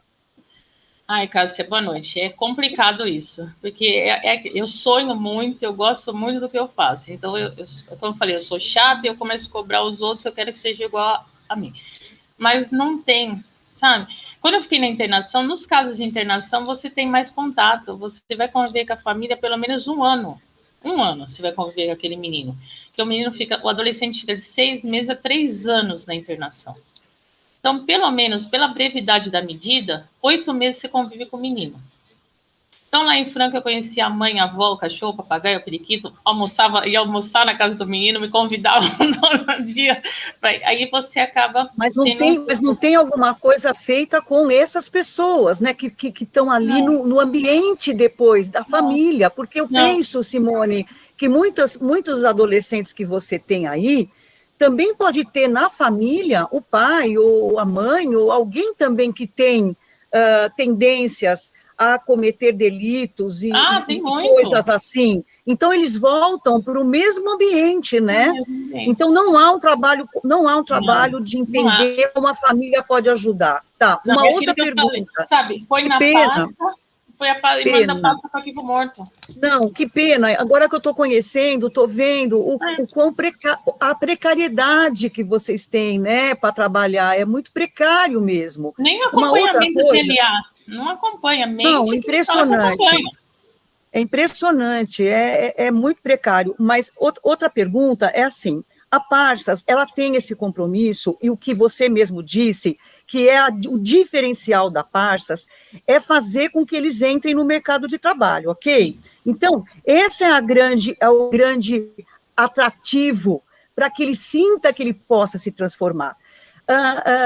Como você vê um trabalho que a Parsas deverá fazer, ou se você entende que é necessário, para que não tenha, porque ele vai entrar num local onde ele vai ter também muito preconceito e muita resistência por parte do ambiente de trabalho, onde o ambiente de trabalho vai ter para com ele uma interação, uma abordagem que pode não fazê-lo permanecer lá, porque dependendo da agressividade ou enfim, né, ou desse tratamento dessa pessoa lá dentro, essa empresa fazer com que ele fique por causa das pessoas que estão lá, não de quem o contratou, porque quem o contratou provavelmente já tem essa noção. Sim. Eu quero ter essa pessoa aqui dentro, mas eu estou dizendo dos próprios colegas de trabalho. Você, pensando nisso, você vê você entende que a Parsas pode fazer um trabalho também com as pessoas que vão ter esse adolescente ou esse jovem como colega, para que ajude nessa questão de recebê-lo bem, porque você falou muito do acolhimento, né? Sim. Que é importante acolher. Mas eu penso, Francisco e Alan, eu penso que isso pode acontecer muito em muitas empresas, que vocês tenham aí um problema por aí, que essa própria empresa também tem que, aí estou perguntando para a Simone, preparada para receber, porque ele é uma pessoa que cometeu um delito, ele é uma pessoa que teve problemas com a justiça. Sim. Como você vê isso, a empresa que vai empregá-lo? A resistência, o preconceito, os colegas? Tá vendo? É criar um mundo melhor. Olha onde a Aline poderia entrar. Olha a Aline entrando, né? Por que a roda de conversa? Porque pelo menos uma vez por semana não acolher esse adolescente, como o Francisco perguntou, como os mentores podem ajudar? Vai ser um trabalho de formiguinha, vai ser diário. Porque quando você tem um menino na internação, que ele fica 3 anos com a gente, em 3 anos você vê a mudança entre um menino, sai um homem. E foi todo dia aquela mesma coisa, aquele dia, todo dia eu cobrando atividade, eu cobrando postura, eu passava para falar, não, quando eu chegava na sala, hoje eu vou pegar o caderno de todo mundo para passar visto. Se tiver alguma coisa errada aqui dentro, nós vamos conversar, né? Vai precisar muito disso. A empresa que se dispor, que abrir as portas para isso, ela tem que ter uma Aline lá atrás. Ela tem que ter uma Aline lá empurrando, porque senão vai vir o preconceito. Esse é o problema, o preconceito. E se o adolescente sentir essa resistência, sentir que ele não é querido, que o colega, dona Simone, nem me ajudou, eu não sei fazer tal coisa, mas eu fui perguntar, ele virou as costas, porque ele já sabia e não quis ajudar. Não vai adiantar nada. Ele sai no mesmo dia, ele não volta. Os meninos, eles não têm essa perseverança, eles não persistem. Você tem que estar atrás. Não é que você vai, a vida inteira você vai empurrá-lo, não. Mas você vai precisar. Vamos supor, um menino com 17 anos. E com 17 anos, ele não teve aquela família atrás ajudando, que ele sempre teve que caminhar sozinho. A hora que ele sente que encosta a Aline, encosta a Simone, encosta o Alan, se a gente não tiver segurando, ele vai falar, são igual meu pai, minha mãe, minha família, eles vêm só até aqui comigo, aí depois eles vão me virar as costas, mas quando eles conseguirem saber, não, eu tenho condições, eu vou persistir, ele vai embora, ele vai deslanchar, precisa da primeira chance, precisa da empresa ter esse acolhimento. E não é fácil, não é fácil. Você vai atender ato infracional de todos os gêneros. Desde quem roubou uma laranja na quitanda porque estava com fome, até quem roubou a laranja, sequestrou o dono, manteve ele em cativeiro e no final ainda trocou tiro com a polícia e matou a vítima. Você vai atender de tudo. Precisa. Eu sou muito a favor de ações como a Aline. Não, de uma equipe multidisciplinar sempre. O psicólogo, o pedagogo, o assistente social, sempre conversando. Concordo. Sempre trocando ideia, sempre montando. Não está dando muito certo para esse lado. Vamos por outro. Né? É um trabalho de formiguinha mesmo. É muito persistência. Você falou tudo. Eu vejo que esse lado é o que vai fazer tudo funcionar, né? Essa multidisciplinaridade mesmo, constante. Até que ele realmente consiga enxergar um mundo novo para ele e vivencie esse mundo, porque o que eu percebo é que ele vai entrar num mundo que vai ser muito parecido com essa... que ele nunca viu e que também vai ser muito parecido com esse preconceito que ele sempre teve junto na vida dele, né? Com essa resistência... Desde a escola, exatamente. Desde a escola. Obrigada, Simone. Obrigada. Vou deixar outras pessoas falarem. Obrigada. Sim. Obrigada, Cássia. A Jaqueline tinha mandado uma dúvida, mas eu acho que você já respondeu. Ela queria saber se poderia dar aula de português na fundação. Acho que é o mesmo caso da Aline, que é difícil, né, para pessoas de fora. Não, porque no caso dela, que é professora, eu vi na pergunta. A Fundação Casa, a CIPES, é projeto. Né? Então, tem toda aquela parte de inscrição na Secretaria de Educação, de apresentar um projeto, a Secretaria de Educação aprovar para ser desenvolvido na Fundação Casa. Né? É o professor da rede que atua na Fundação Casa. Só que o professor da rede, quando atua na Fundação Casa, eu dou muito valor para eles, porque eles têm a oportunidade de ter melhores condições de trabalho. Hoje, na escola, principalmente, você vê a questão da violência. Né? Em sala de aula, com os colegas, com os professores, o professor não se sente seguro. Aí ele vem para a Fundação Casa, ele vai ter uma sala do máximo de 15 alunos, né? Não pode ter mais que 15 alunos, nenhuma sala, nem na internação provisória, nem na ASSIS, e com funcionário na porta. Né? Com funcionário da segurança na porta. E mais o agente educacional na sala, se ele precisar de ajuda. E mais os pedagogos que estão sempre passando, qualquer coisa grita, Simone, fulano de tal está me dando muito trabalho. Grita o pedagogo, a gente vai entrar na sala, vai conversar com o menino, se o professor precisar sair, sempre vai ter alguém para ficar junto. Olha a diferença, como inverte o valor, né? O professor tinha que ter essa segurança e essa facilidade de educar aqui fora, não na Fundação Casa. Que são pouquíssimos meninos, se você for comparar a massa educacional do Brasil, de São Paulo. né? Então, o professor tem muito mais aluno lá fora do que tem lá dentro.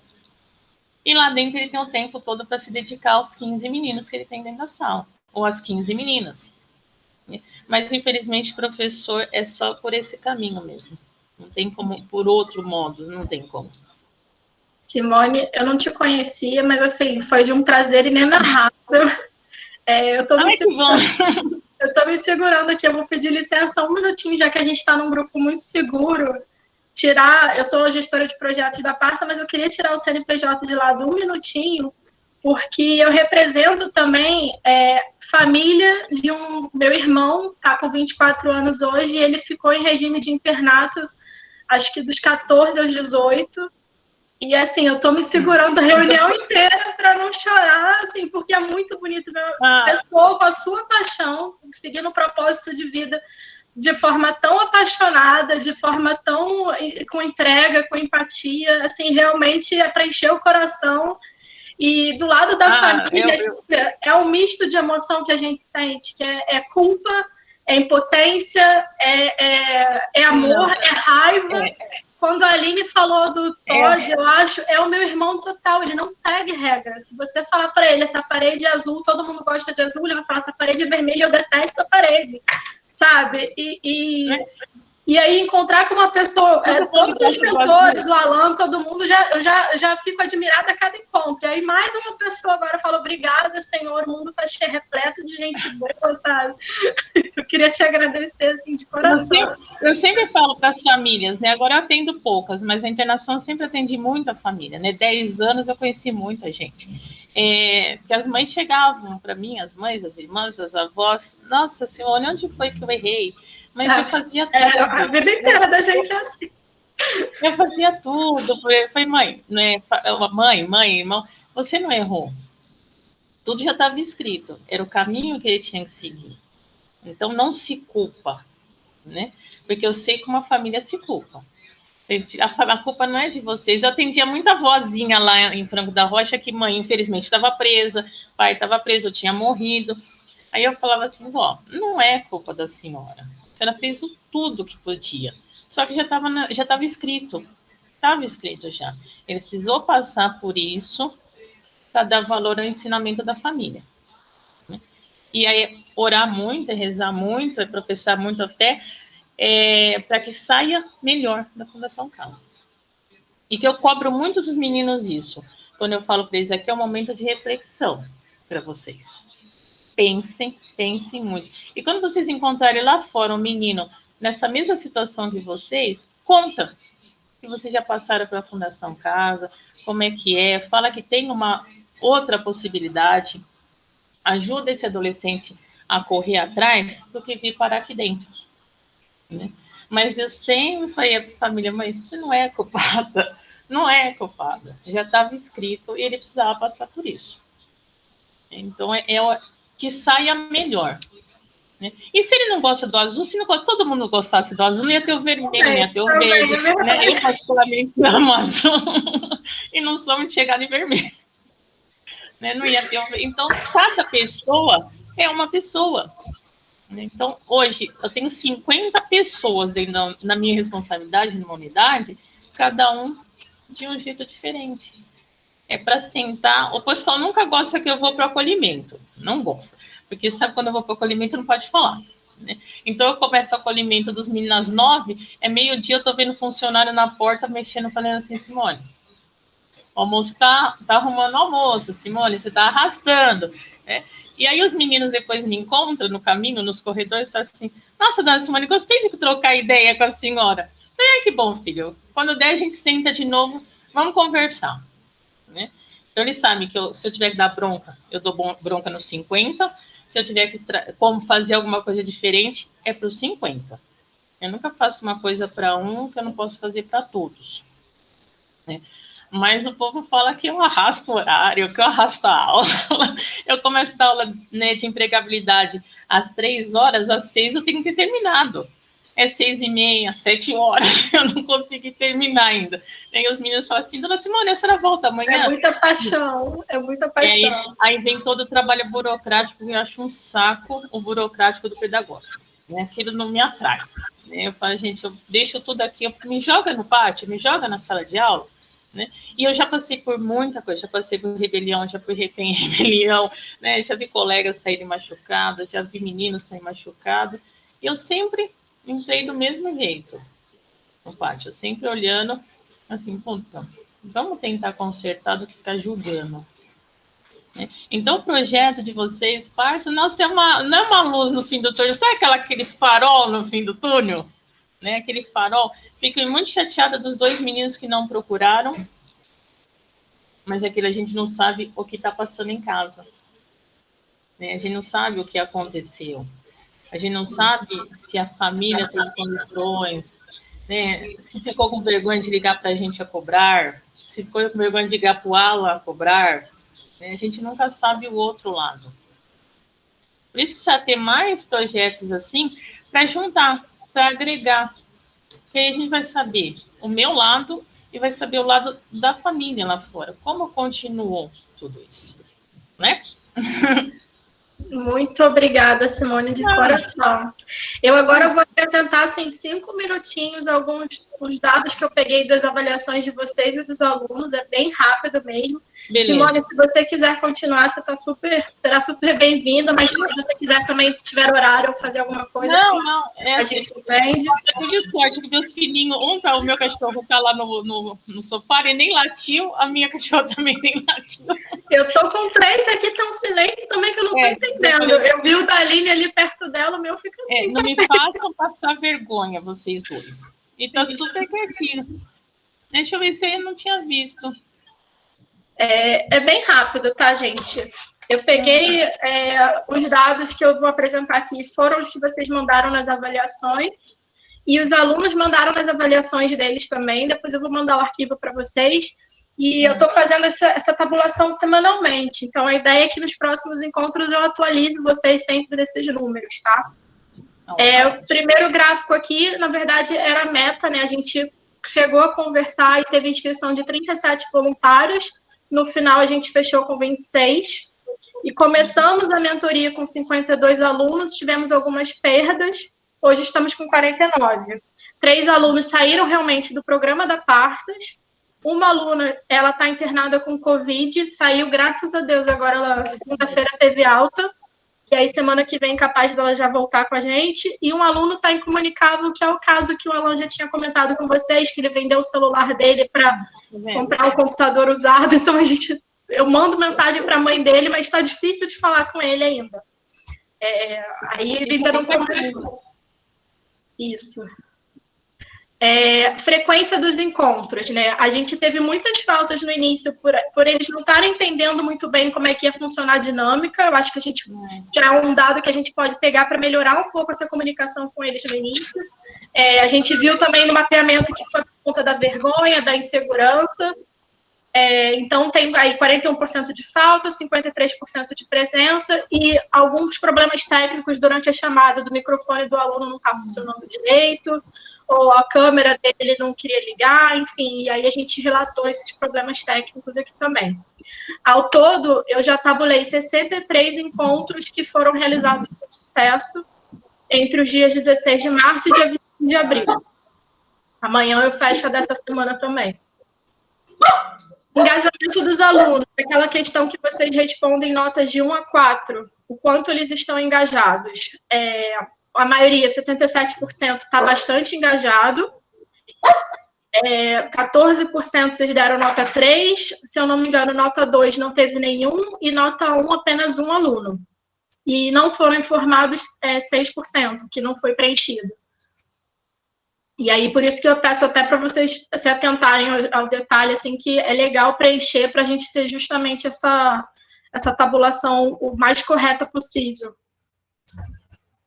Como os alunos classificam os mentores? A gente fez essa pergunta para eles, em relação ao seu mentor, qual a qualidade, né, da mentoria e tudo mais para você, em relação ao mentor, não ao programa.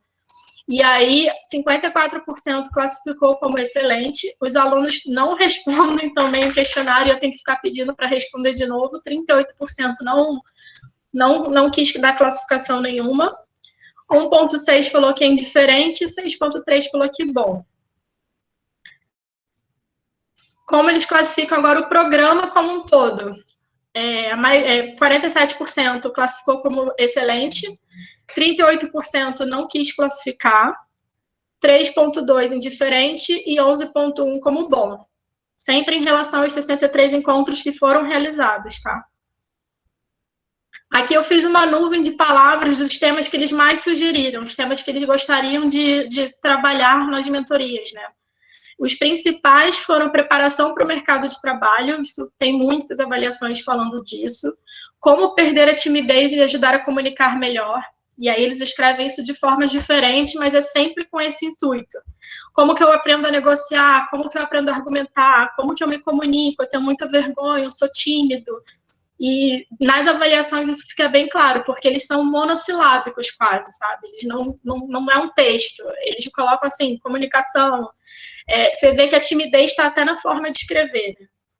E gestão do tempo, que eu acho que a Marcela tinha comentado, né, Marcela, no último encontro, tem vários dele falando assim, como que eu organizo a minha rotina para estudar, trabalhar, fazer a Parsas, e como é que eu me organizo em relação à disciplina e rotina.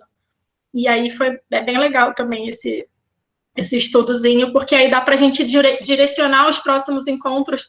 A gente já tinha mais ou menos mapeado isso, mas a gente fica vendo que está no lugar certo, né? Aqui alguns comentários que eles mandam, você vê que os comentários são sempre curtinhos, os depoimentos, né? É bem tímidozinho. Mas aí, por exemplo, o Paulo falou que ele gostaria de dizer que o encontro tem ajudado ele a relaxar e a refletir melhor sobre o curso. O Alexandre falou que gostou muito da mentoria, espera que as próximas sejam nesse mesmo ritmo. O André Luiz falou que é excelente poder ter esse contato, acho bem inovador, isso ajuda bastante no processo de adaptação. Aí é isso, foi só aqui eu explicando da Parsas, mas foi só para vocês terem uma geral de como é que está indo. Obrigada, Ana, querida. Ela agradeceu aqui também, Simone, você viu no chat, incrível, muito emocionante ouvir vocês duas. Ouvir todo mundo, né, gente? Todo mundo que abre o microfone aqui, a gente fica o dia inteiro ouvindo, porque só gente maravilhosa. Pô, sensacional, muito obrigada. Alan, você quer fazer alguma fala? Eu já falei demais, já chorei. Já... O dia todo. O encontro que a gente começar assim de manhã, no café da manhã. Agora eles resolveram começar de manhã e terminar só agora de noite. Vem cá, vem cá. Gente, a gente chega no final, né, desse encontro extraordinário que arrebatou, que arrebata a gente é arrebatado nesse encontro de diferentes maneiras. De diferentes maneiras a gente é arrebatado pela densidade e a complexidade do tema do qual a gente está lidando. E, nesse sentido, isso reforça o papel e a singularidade da atuação de cada um de vocês, de cada uma de vocês. Isso reforça o quanto essa dedicação, esse sacrifício, essa intencionalidade de cada uma de vocês, que custa muito caro, cobra-se um preço, né? Tempo, energia, dedicação, é extremamente singular para o que a gente está abordando, para o que a gente está, de alguma maneira, encarando dentro dessa dificuldade e complexidade que nós estamos observando. Então, a gente quer agradecer muito vocês, eu vou abrir para o Francisco também fazer um fechamento. E, nesse sentido, a gente fica a nossa gratidão pelo grau de cumplicidade. Por isso que esse programa chama Complicity Program, programa de cumplicidade, porque para caminhar é quase como um casamento, um relacionamento, precisa existir cumplicidade. Se não existe cumplicidade, dificilmente, talvez a gente consiga lograr êxito de maneira efetiva diante do desafio tão grande com o qual a gente está inserido. Então, quero agradecer vocês, dizer para vocês e reforçar mais uma vez que nós estamos aqui para aprender e não para ensinar, e que nós queremos receber de vocês feedbacks para que a gente possa transformar desse programa um programa cada vez mais singular, cada vez mais efetivo, né, porque nós, ao final de contas, nós estamos trocando a roda enquanto o carro está andando, né, nós estamos se adaptando e aprendendo. Francisco, por favor. Posso falar um pouquinho antes do Francisco? Fica à vontade, Marcela. Obrigado. Não, na verdade eu tive que sair um tempinho aqui, tô até cabulando a minha aula para poder ficar um pouquinho mais com vocês. Queria agradecer a Simone, obrigada a todo mundo da Parsas por essa conversa. A outra conversa que a gente teve com os mentores também foi incrível, porque todo mundo contribui de uma forma diferente, com experiências diferentes. Então, Simone, muito obrigada por trazer para a gente essa experiência. A gente está aqui de um lado e você está de outro. É difícil a gente ter essa visão, né, de uma forma mais palpável de como as coisas de fato acontecem. Por mais que você explique, conte para a gente, é muito diferente de estar no ao vivo, estar conversando com eles, ver a realidade de fato. Então, obrigada por, de alguma forma, também trazer isso para a gente, né? Acho que ajuda a gente a entender como conversar com eles, qual é a realidade, quais são as dificuldades que vocês também do outro lado passam, né, na fundação, a antiga FEBEM e tudo mais. Então, obrigada, estou aqui mais para agradecer a sua fala, a Fernanda, que trouxe um resumo das coisas que aconteceram, também é bem legal, porque a gente também vê esse outro lado das coisas que a gente tem feito, como que isso está, né, repercutindo pro pessoal. E, enfim, obrigada para todo mundo da Parsas por dar essa oportunidade para a gente. É muito legal porque nos encontros, né, que a gente tem aquele script mais ou menos do que a gente tem que conversar com eles, é legal porque a gente também aprende muita coisa, né, então vira e mexe eu me vejo lembrando do conto da águia e pensando sobre essas ideias, então claro que é sempre aprendizado, né, isso que você falou, Alan, a gente também está aqui para aprender, então queria agradecer mais, assim, no geral, então é isso. Ok. Vou aqui utilizar apenas 1 minuto e meio do precioso tempo de vocês, não mais do que isso. Esse 1 minuto e meio eu vou fundamentar em 2 palavras.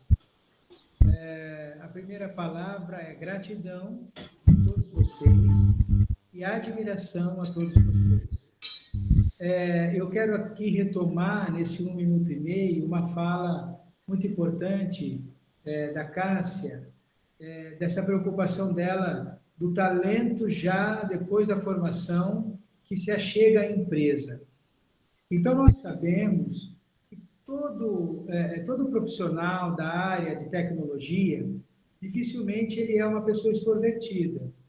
A pessoa que lida com programação, etc., geralmente ele lida muito bem com os códigos, com as máquinas, com a tecnologia, mas não é necessariamente uma pessoa que tem grande facilidade de comunicação, de interação. Nós percebemos isso na nossa caminhada enquanto Parsas. A proposta da mentoria tem a ver com isso, de preparar essas pessoas para estar em outros lugares, em outro ambiente, tá bom? Então, essa já é uma resposta da maneira como nós estamos superando essa dificuldade. Estamos fazendo isso graças ao empenho de vocês. O segundo ponto é que eu quero dizer aqui que o Alan é alguém que me inspira.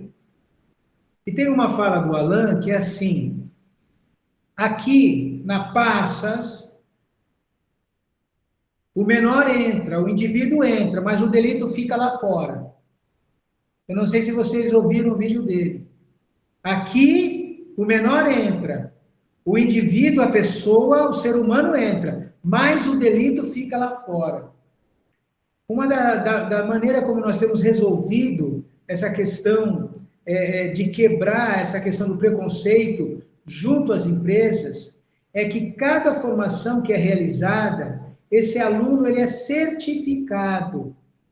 Então, esse aluno ele chega lá como alguém preparado, ele chega lá como um profissional, ele não chega lá como um ex-detento, uma pessoa que ficou privada de liberdade, uma pessoa que viveu uma vida inteira numa situação de total carência, mas ele chega lá fundamentado nas certificações que deixa claro que ele é alguém capacitado para estar naquele lugar. Então, ele é visto como alguém que vem para somar com as empresas. Então, porque se não fosse assim, as empresas não iriam se aproximar dele. Então, essa fala da Cássia ela é muito importante, porque ela é uma dor que nós já sentimos no passado.